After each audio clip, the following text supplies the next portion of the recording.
Picture this.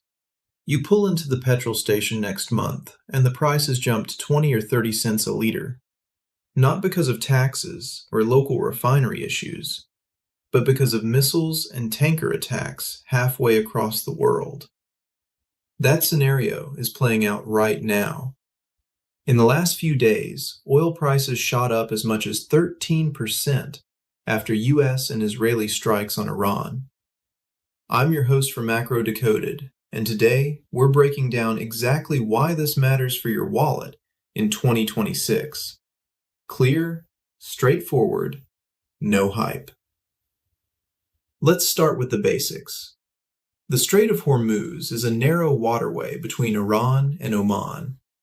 Every single day, roughly 1/5 of all oil shipped by sea, about 15 million barrels, flows through it from Saudi Arabia, the UAE, Iraq, and Iran itself. Iran has threatened to block it before, during the 1980s Iran-Iraq War, and again in 2019. Decades of sanctions had already cut Iran's exports. Then came the weekend of February 28th to March 1st. US and Israeli strikes hit Iran, and reports confirm Supreme Leader Ali Khamenei was killed. Iran responded with missile barrages and attacks on at least 3 tankers near the strait. Hundreds of ships dropped anchor. Insurance rates spiked. Shipping companies began rerouting or simply waiting. The market reaction was immediate. Brent crude, the global benchmark, jumped from around $73 to nearly $82 before settling higher. That's an 8 to 13% surge in hours. West Texas Intermediate followed suit. Gasoline futures climbed sharply too.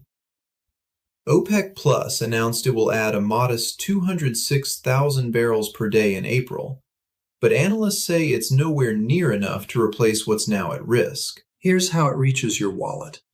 Oil is the lifeblood of modern economies. Higher crude prices mean more expensive petrol at the pump, higher costs to ship everything from groceries to electronics, and eventually broader inflation. Families in oil-importing countries, India, Japan, Europe, and even the US, feel it first through fuel and food bills. On the other side, American shale producers and countries like Saudi Arabia that can quickly ramp up output may actually gain. But for most households worldwide, it simply means extra money leaving the monthly budget. Globally, stock markets dipped on opening. Asia and Europe down around 1%. The US dollar strengthened as investors sought safety. If the disruption lasts weeks, airlines will raise fares, factories will pay more for energy, and food prices could follow. China, Iran's biggest customer, may shift even more toward Russian supplies, quietly reshaping trade patterns. So what happens next? In the short term, next 6 to 12 months, many analysts expect prices to settle between $80 and $90 if tensions ease quickly. A prolonged blockade of the strait could push Brent toward $100 or more, adding hundreds of dollars a year to household energy costs in importing nations. Over the longer term, 5 to 20 years, this kind of shock accelerates the shift toward renewables, nuclear power, and diversified supply chains. It may also lead to new security agreements in the Gulf or deeper energy ties between China and Russia. The wild card is how quickly de-escalation happens and whether major powers release strategic reserves. The truth is, no one can predict the exact timeline, but the message is clear. Distant geopolitics can still hit your wallet at home. Events like these remind us how connected the global economy really is.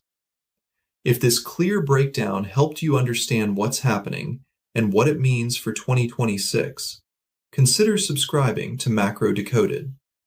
We cut through the noise with straightforward analysis every week. Thanks for watching. See you in the next one.